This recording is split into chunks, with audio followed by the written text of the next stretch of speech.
Alright. So today I picked a terrible parking spot because the sun is directly in my eye. I'm trying to shield it now. That's irrelevant to the current. I don't want to talk about this movie. I really don't. It's going to be a very short review. It probably is, actually, all things considered. I mean, I have my complaints about it, but... Yeah. We just got off Expendables 3. This is definitely the weakest one of the bunch. It's like, hey, you remember how much fun Expendables 2 was? What the fuck happened to that? Yeah. I hope that was after 30 seconds, because I wasn't going to have to edit this, but still. It wasn't. Ah, well. Basically, it's like...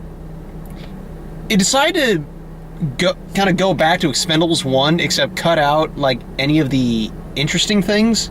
Like, I was not a fan of the first one to begin with, but they actually managed to go a notch down. Did Sloan direct the first one, did he? Yeah. And did he direct the third one? Or because I know he didn't No, direct... it said it was directed by Patrick Hughes. Let me double check what the heck he's done. So I know I've heard that name. Who directed the second one? I forget. To the internet! So anyway, while I look these up, why don't we talk about things? Alright, so basically... Where are you going with this? Basically, it's like, a lot of the fun from the last Expendables, I never saw the first Expendables. I really liked the second Expendables. I thought it was like, it knew how to be a good 80s action, 80s style action movie. This one loses a lot of its luster, and I don't know if it was just something that happened in the writing department, or the director, or what. I just know that something went wrong. It just takes itself way too seriously, and it... Why are you grimacing at? No, it's just, that kind of explains it. This guy's a drama director. And what the and he's also an independent one. Like, I think he's only done one other, like, relatively bigger movie. Well, that explains a lot. What the hell is he doing directing an Expendables movie? I don't know. It's kind of like when they had what's-his-face who directed Casino Royale go to Green Lantern. Oh, God. Why'd you have to bring that up? Sorry. Anyway, so... Yeah, that explains a lot, because the movie takes itself way too seriously. Yeah. It's like... the whole theme of the movie is supposed to be like losing people on the battlefield and blah blah blah. Yeah, blah. also that whole team and family thing. Which is, well, that's been a theme for like all three of the movies, so that's nothing new. Yeah, but even then, like the second one kind of new, just kind of dropped the whole drama thing right away, and it's like, hey, you guys wanted to see shit blow up? Here's things blowing up. That's all I wanted. But even like when stuff did blow up, I can't tell what the hell is happening. And that, oh, now I know why the second one was so fun. What? They had the director of Con Air.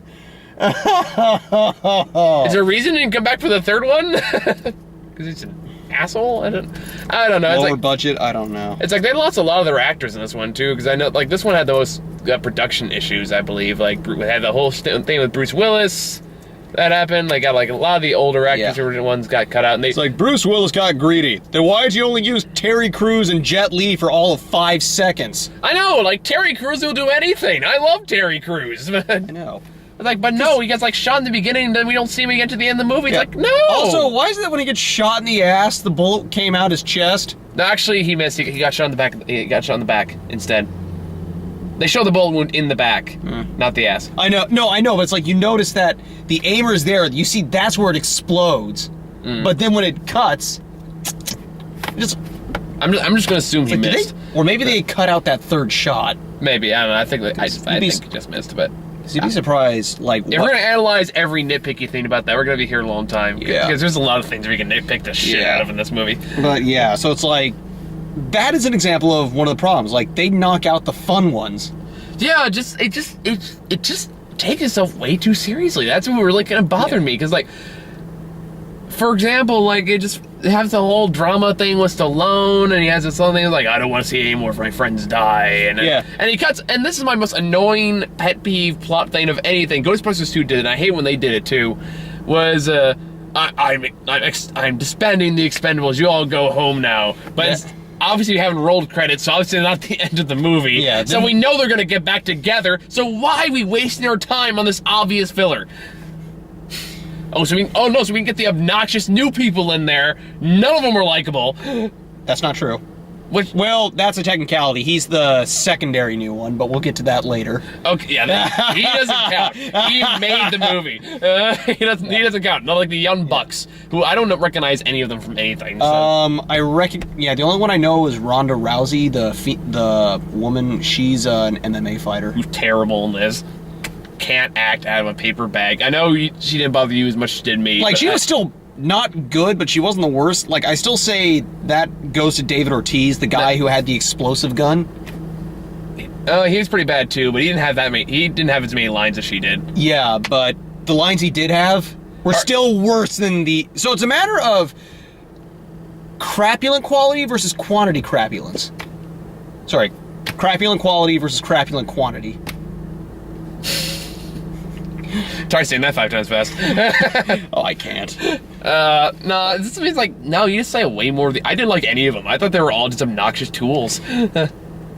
And I guess you can say that was kind of the point. Yeah. But we're supposed to care that they survive at the end. It's like, I don't care about any of you. I would much rather you all die. I mean, granted, I don't really care about anyone else in this movie either, but at least I like them. Yeah. Because the only one I think I even, I tolerated was the rock climbing guy. Because he, At least he was kind of smart. Yeah, he was smart, he wasn't a dick. He was kind of a dick. Not really. They're all kind of condescending dicks to Sylvester Stallone. Yeah. Like, he's like the rock climbing guy. He's kind of cocky, but he wasn't like a dick. Like, what's that stupid thing we said? Where the bada boom, bada bing, da marzipan, marzipan. Yeah, I'm not even gonna try to explain that in context. Yeah, I don't have the energy for it. I'm just looking for whatever joy I can. No, let's talk about things that were really good in this week. Say what you will about the crazy bastard, but Mel Gibson is actually legitimately good in this. Yet he was not the best. That's what shocked me. We all thought he was going to be like that awesome crazy villain. No, he is an awesome crazy villain, but he's not the most awesome part about this movie. Yeah, that role. Let's talk about Gibson though a little bit more. Okay, yeah, because just to build it up, because it's again, we all know Gibson is crazy. That's pretty well known factoid nowadays. He did not make any racist jokes. I was kind of disappointed. There wasn't really much of a point, but no, it's like he is clearly having fun with it. He's actually trying to give a legitimately good performance, and to his credit, he actually kind of makes it work. Yeah, so it's really just stupid material. But yeah, and that's why we have to give the honor to the man who stole the show. Antonio Banderas. You sweet, sweet bastard. Oh, I love you. He makes this movie. It's like, if it wasn't for him, we probably would not. It's like there would have been nothing to say. Yeah. Like, Mel Gibson would have been it, pretty much. But even then, it's like, no. Antonio Banderas. If you want to talk about actors giving it everything he's got for this small little role, it is Antonio Banderas. Every time he is on screen, things immediately get better. Yeah, he is like this happy-go-lucky crazy guy, who never shuts up, but at the same time, it's Antonio Banderas. The guy's charismatic as hell. Yeah. Even as he's getting older, he's still incredibly charming. Yeah. I mean, there's a part at the end where he's starting to, kind of seduce the woman. Yeah. And he's he's still really charming. Yeah, he's still kind of got it. They're both killing these guys. It's like, what is your name? Luna. Luna's like son of the moon. Mysterious, enigmatic. And then like to hold my gun.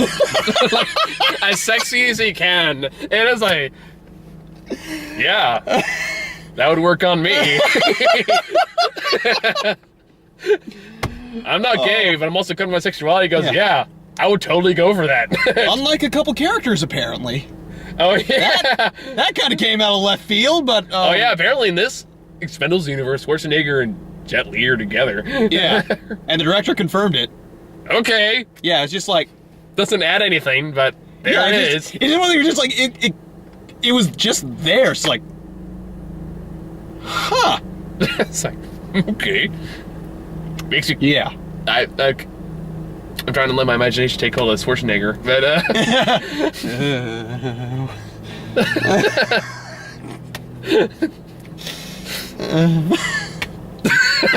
I'm gonna stop that train of thought right now. Moving on. But no, Antonio Banderas, easily the best part of the movie. Really, just really, really funny. That's why I don't know Antonio Banderas as much as of a comedic actor, but he could pull it off really well. He knows how to sell it. Yeah, because there's what's the thing, the kind of character you mentioned, there's the sidekick where in small doses is actually, like, if in a full role, it'll probably annoy the living hell out of you. Oh, you mean my Cars 2 analogy? Yeah. But it's like, it feels like that. Like, this one of those guys were like, if he was given a full role, like a fuller role, he probably would annoy the crap out of you, but they give him, like, a good amount of screen time where it's just like, you can't help but laugh at all of it. True, and they give him a decent enough actual character to him to get a bite out of. Like, it's not just everyone else is basically just playing themselves. Like, even Wesley Snipes, who I did like in this movie, was basically just kind of playing himself. Yeah. Even those terrifying moments, like at the very beginning, we just straight on psycho. Yeah. This man's killed more people than So what are they getting him for? Tax evasion. Now is that actually what happened? Yeah. He went to jail for taxes. That's what it is. And that's why it's so damn funny. And of course, he's doing the Wesley Snipes Blade voice, so he says that tax evasion, where he always grimacing his teeth for one reason or another. He always got the eyes that's going really wide. Yeah. Surprisingly, not one Blade joke in the entire movie. I was kind of shocked by this, especially when you got the lame ass Chuck Norris joke in the last one. I was expecting at least a couple more. Okay, those are actually pretty funny. Yeah, but it's not as funny when it's told by Chuck Norris. Still kind of funny. I guess it didn't help that I've heard that one before I saw the movie. That's true. But yeah, go see this for Antonio Banderas. I don't really really, this movie didn't really even come close to what I wanted it to be until like the very, very end, like the last half hour of the movie, when we stop the stupid story bullshit. The Expendables are back together because you know that's what's gonna happen. Yeah, and that's why I hate that about this. Like, even if it's like Expendables 2 was incredibly predictable, but it was fun. It was fun, and it knew what it was. Yeah. Like, this one's trying to be a more serious, dramatic thing, and it doesn't work because I can know where all the plots are going, and it makes me start questioning things more. But yeah, it's like, I was like trying to compare a lot of the problems we had, like what made the number 2 like a really good one, and like why the third one didn't work. And I came up with a few ideas which I was talking to you about. Well, it's like the main thing the second one to this one doesn't is it doesn't take itself nearly as seriously. Yeah, which is the main one. It's very self-aware. It knows it's a dumb 80s style action movie, and more from that, you can see what is happening. They do make a point to actually hold a shot long enough for you to tell what's going on. Yeah. This one, there's so many goddamn cuts, I can't tell who's who, or who's doing what, or what's going on. What, I don't know. Because as you know, the first 2 were obviously rated R. This one decided to dumb it down to PG-13, and you can tell that they were editing, like, I think they were planning for going for an R, but then they decided to edit around that. Mm-hmm. I mean, like, even number 2 had some throwaway cameos, but at least I knew who the people they were cameoing are. Yeah. Like, so it's like, do you even? I'm sorry, I don't mean to cut you off, but it's like, do you even know who the third Expendable is that they introduce? Who? The one that's not the guy from Rocky IV or Terry Crews, just the bald guy. Randy Couture. Yeah, Randy Couture. Yeah, he's another ex-MMA fighter. Oh, that's why I don't recognize him. All right. Yeah. So apparently, if I'm an MMA fan, I recognize a lot more of these people. Yeah. But I'm not. These are one of those ones like I had to get explanations for. Oh, see, that takes away half the fun too. Yeah. But at the same time, it's like these are all about awesome like 80 stars and like martial arts guys. Yeah, like, I mean, fair enough. It's like, if you want to get maybe people fine. It's like Steve Austin he was in the first one, you know, wrestler. Eric Roberts, another example of like 80s cheese stuff. It's like, why can't we get Dwayne Johnson in there? You think he'd be a perfect fit? I think he actually expressed interest. Yeah, so it's like, why the hell? But he said like, I think if they do that, though, because he mentioned, like, what he wants to do is kick everyone's ass if he gets in that movie, except for Ronda Rousey. You know, I would love to see Dwayne Johnson go toe-to-toe Terry Crews. That'd be awesome. Yeah. Because both of them have, like, muscles built on muscles. Yeah, like, he was talking about that. He said, it's like, there are 2 people I wouldn't kill, though. Ronda Rousey, you know, obviously, wink, wink, wink, and Terry Crews, because, muscularly, he can go toe-to-toe with me, but I'm gonna make him my bitch. It's like, all I can think is that episode of SpongeBob. You need muscles on your eyeballs, and there's Terry Crews. I need to see this. But yeah, so obviously... Did you not watch SpongeBob as a kid? It's been a while. I don't remember Terry Crews at all. No, Terry Crews wasn't in it. I'm saying that's basically the equivalent of Terry Crews in this movie. Right. And yet he's barely in the movie. It's like, how do you do that? Terry Crews will do anything you pay him to do. Why the hell are you sidelining him for a bunch of young pucks I couldn't give 2 craps about? Yeah. Okay. So that's issue number 1. Obviously, it just wasn't fun, save for Banderas. Yeah. 2, lack of interesting one-on-ones. Yeah. Because, like, number 2, like, that's cases like both the first and second movie. Once again, not a fan of the first, but this is one of the things they did right. Was they had, like, the big stars have, like, their one-on-ones. Like, you know, Randy Couture versus Steve Austin being one of them. That's the only one I can remember. Jet Li versus... I can't remember who the other one was. But they had, like, some... Like, they had a good mix of, like, major actor... Or, like, major recognizable people on both the good and the villain side. In both movies. And, of course, the second one, we get, like, Jason Statham versus Scott Adkins with the... Which I still say was, like, the best finisher I'd seen in a movie for a while. It was good. You know, then, you know... Jean-Claude Van Damme. Yeah, Jean-Claude versus Stallone. Yeah. Amongst others, like, I can't really think Those of are the two everything. big ones, though. Those are the major ones. There's a couple one-on-ones, but, like, they're against, like, nameless people who, like, they don't even show their face. I tried. Like, who is this guy? What am I supposed to, like, Jason Statham fights this random big dude. Yeah. And with this one, the only one you ever get is Gibson versus Stallone. And even then, it's just, like, it's pretty disappointing. I mean, I love Gibson for his hamminess in this. Yeah, but that was a really anticlimactic fight. Yeah, it was. I mean, at the same time, it's also Gibson versus Stallone. You know, Gibson doesn't have a chance. Yeah, that too. So that's kind of where I was going from that perspective. Yeah. Which also leads to, which ties into problem number 3, a lack of good fist fights. Some of them are okay, but yeah, not nearly as good as the last one. Yeah. It's like, Rousey kind of got some okay stuff, and, like, once again, she's an MMA fighter, though, so she's trained to do, like, those moves. Apparently she took an acting class. Yeah. I mean, even Batista did, like, not Batista, what's the guy's name who played Drax in Guardians? Yeah, Dave Bautista. Oh, it is Batista. Even he took, like, apparently when he heard he got the role of Drax, took, like, 3 acting classes right after in order to prepare for the role. Like, apparently she didn't get that same memo. Yeah. So it's like, he was an incredibly dry, boring performance. In all fairness, though, it's like, there isn't much he could have done with that character, but yeah, a little effort would have been okay. Yeah. And that, I guess that's my main problem with this. Is like, the reason they made Expendables 2 fun is because the actors were having fun. Yeah. The only people who are having fun here are Banderas and Gibson. And that's why I like those characters, because they're the only ones trying to, like, actually enjoying themselves when they're doing it. Stallone looks bored. Statham looks bored. Guy from Rocky 4 looks bored. Dolph Lundgren? Whatever the hell his name is. Actually, an actual genius, by the way. Yeah. It's like, I heard about it. Like, they referenced that in the second movie. The second one. And it's like, I was with my friends, like, by the way, all that. Completely true. Completely true. They're not talking about his character, they're talking about him. Yeah, the guy is a genius, and he's dumb as hell action movies. Yeah, because he just wants to have fun. Yeah, but even he's Wesley Snipes is kind of having fun. Yeah. Yeah, anytime he does this crazy stuff. Yeah, but it's mostly just because of Banderas, who just giving it everything he's got. And yeah, I kind of just want to be about him. Like, he's the one I really cared about. He's the one I was like, I really cared about. No one dies in this movie, by the way. No one dies. Harrison Ford looks like he's kind of having fun. You know, and then he sounded pretty... By Harrison Ford standards, I should say, because he still looks pretty pissed no matter what he does nowadays. Yeah, that's true. They took out his crazy laugh. I was sad. Oh, yeah, that was in the trailer. I forgot about that. Yeah. But even also Banderas is... You're insane! Courageous! But insane.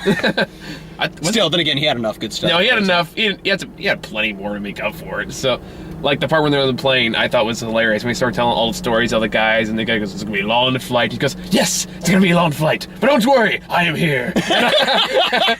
Because I cannot sleep on planes. And there's stuff like that. Like, I couldn't tell if that was scripted or improv, because it seemed like it was one of those so fast things, and it's such great delivery to it, too. Yeah, and that's the other thing, where, like, that was interesting about him, is that, once again, another issue, not a lot of good character development, which... Well, is that really new for the Expendables series? Yeah, but when they try for it, it becomes a lot more apparent. Like, the second one, you know, as we said, they were just having fun. Here, they're taking stuff more seriously, so... I kind of like the scene between Banderas and Stallone. No, like, he was the only one that got, like, I'd say some good development. Again, like, he's the only one that's actually, like, a genuine character. Yeah. And, like, they did kind of use that to kind of reflect, you know, Stallone's character as well, which I admit, like, they showed, like, even though he's kind of, like... He's a guy that... He's annoyed by him, he's still, like, actually paying attention to him. Like, it shows, like, you know, some of the leadership qualities he has. Like, he actually does care for his guys, even if they're pulling some annoying shit. Yes, yeah. Yeah. No, it's like the only reason Banderas' character development works is he's actually playing a character. Yeah. Like, which is nothing anyone else in this movie can really say. Yeah.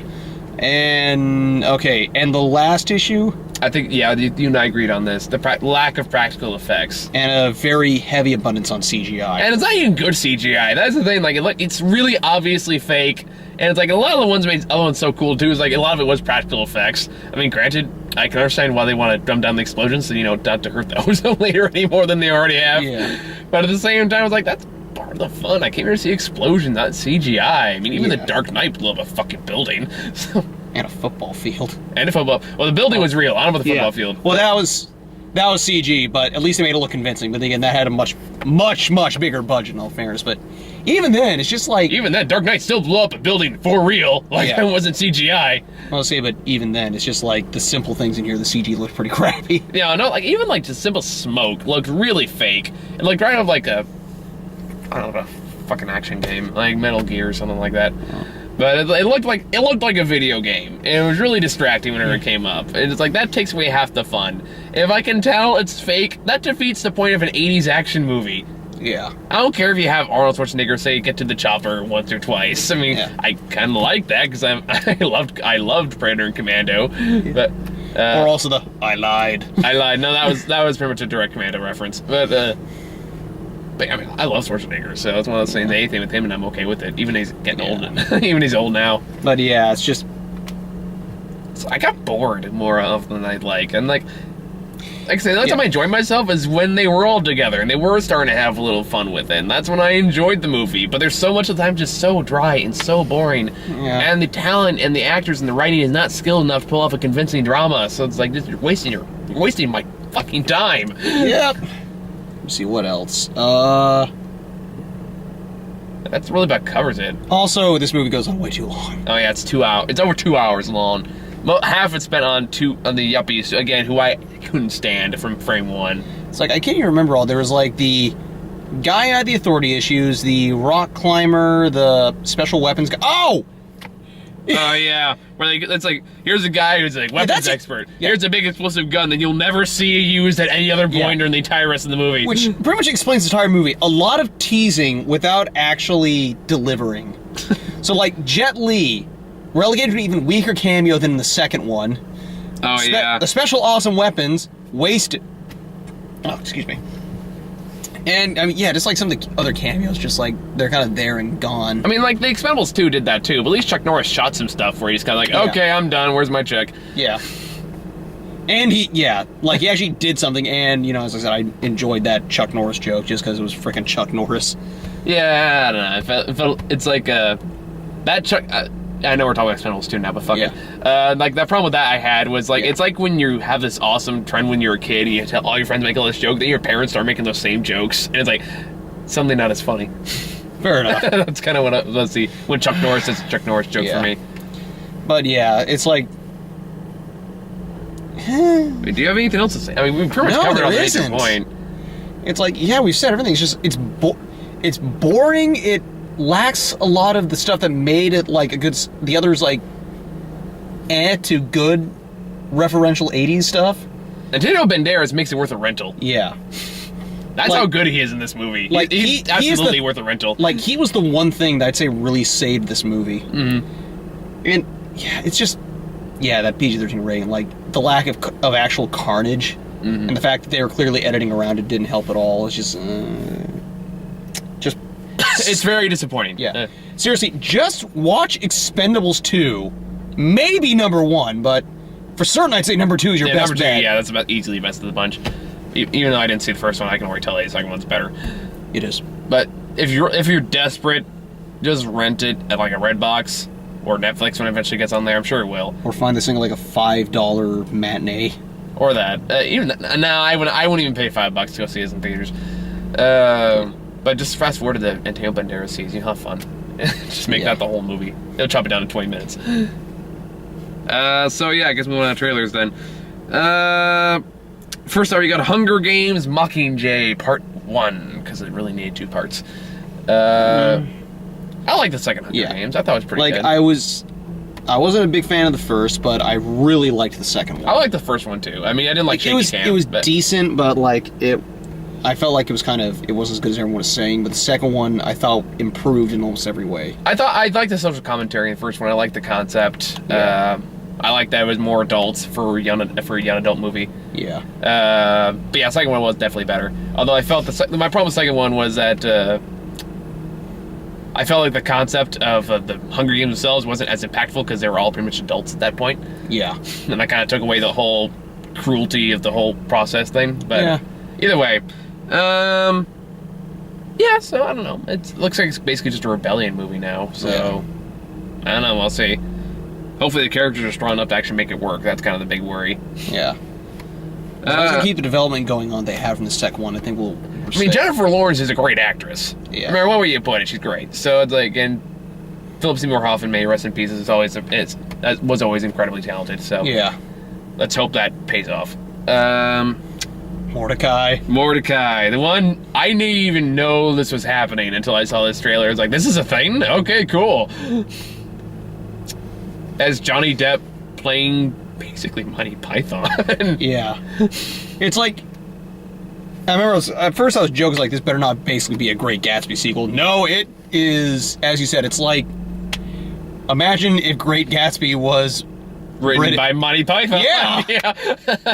And I fucking love Monty Python. So it's one of those things, if they can pull that same style of humor, I am absolutely in. Like the one joke that, we laughed at, like, is like, okay, yeah, it's like, if they can keep that up, then we're good. Yeah, like it's a scene where he's like in a hunting field. He's Johnny Depp, who's playing Mordecai, is holding this gun very loosely, and actually fires and hits some guy. And he flies off. He goes, "Oh dear, I believe I saw Johnson," or something like that. Good shot, sir. It's like if they keep up that style of humor, because I love that humor. I think it's really funny. I'll be okay. The problem is it's kind of like Mordecai going an America thing. That's usually when you get the more American style jokes. I'm sorry, American style jokes fucking suck 9 times out of 10. Yeah, it was also weird seeing some of the other actors, like... Olivia Munn's in this. Like, that surprised me. I mean, she's good in Newsroom, so, she has potential. Oh, she's in Newsroom? Oh, that's another show I gotta catch up on. Yeah, I watched 6th season. But no, she's actually one of the main characters in Newsroom. It's actually pretty good. So, she has potential as an actress. Okay. Time will tell if that will actually live up to everything. Next movie? I've worked it everything. I've talked about this movie so many times now. Maze Runner. Skip. Yep. Interstellar. This is the newest trailer. The newest trailer for the Matthew McConaughey movie. Oop, ow. God damn it. Fucking... Well, that happened. That'll be on the montage video. I gotta make them eventually. Alright. So, Interstellar, yeah. Stop laughing at me. Don't laugh at my shame. Okay. Actually, what was that one joke we made in the middle of the movie?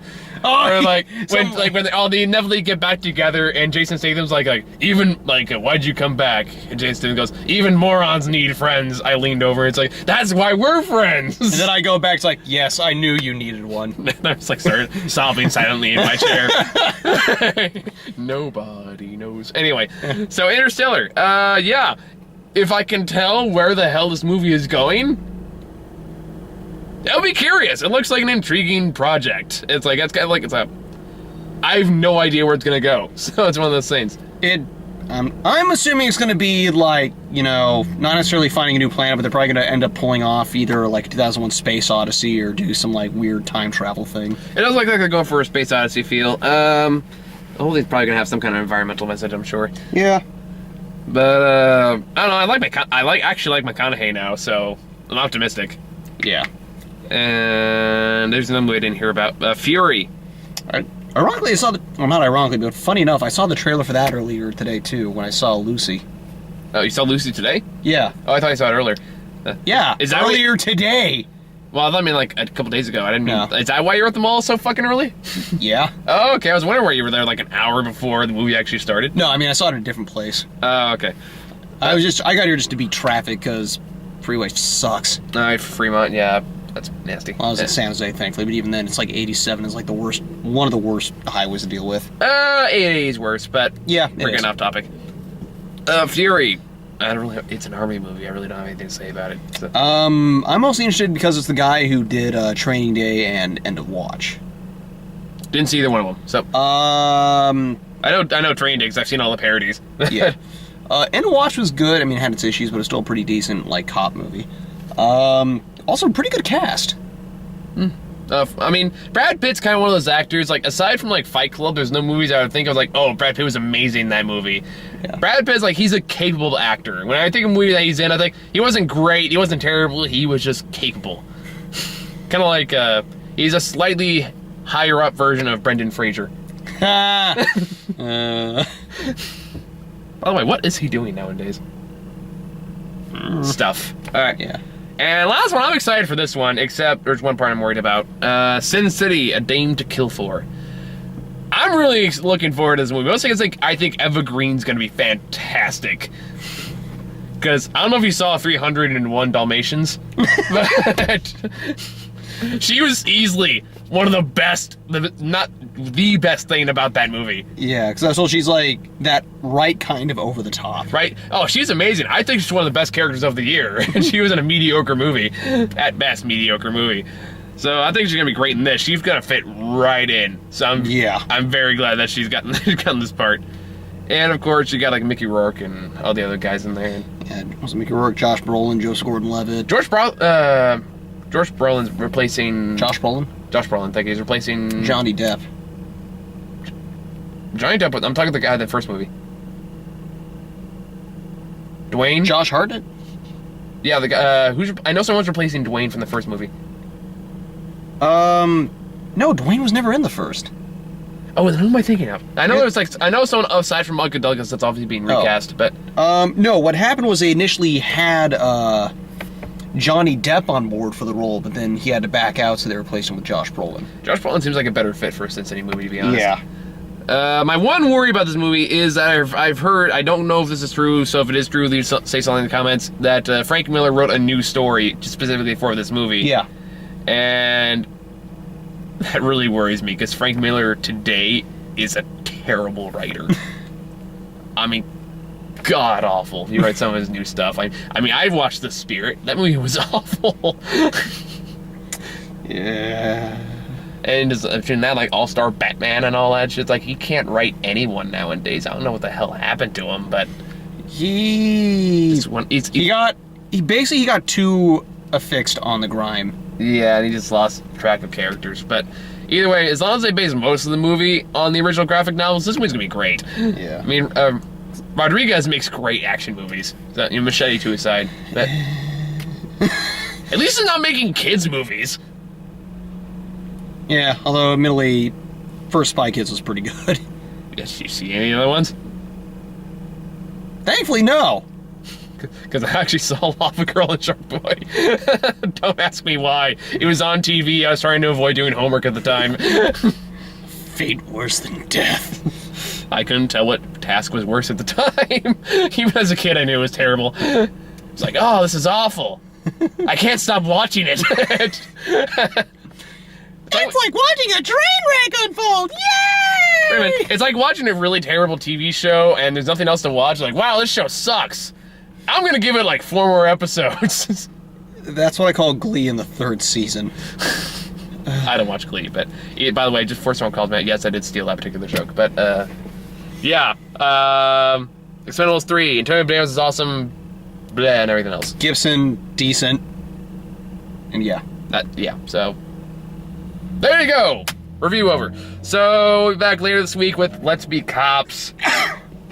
And what the hell comes out next week? Let's see. I still want to check out What If. I don't know if I'm actually going to, but I want to. Are you done? Did you enjoy that? Now I'm done. Yes, I enjoyed that. Did you actually get it this time? Yes, I... Fuck you too. We have fun here. Oh, we actually do have Sin City next week. Oh, shit. Yay! And that really looks like the only thing worth checking out. So we have If I Stay. Oh, God, that's that stupid movie that looks... Oh, dear God. Why do I see 2 movies that are exactly the same fucking thing in the same year? It's A Fault in Our Stars again! Watch the trailer. It's the same thing. then it makes the same fucking mistake A Fault in Our Stars did.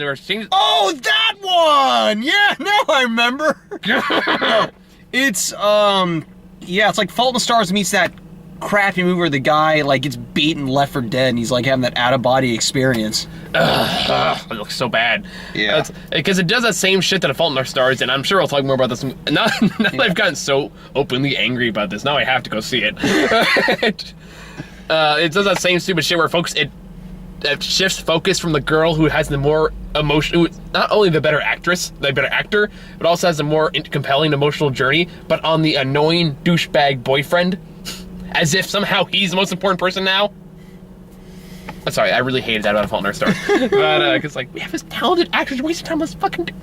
I'm gonna stop there, because I'm gonna go in rant mode. I'll see you guys all next week. Or later this week. Bye.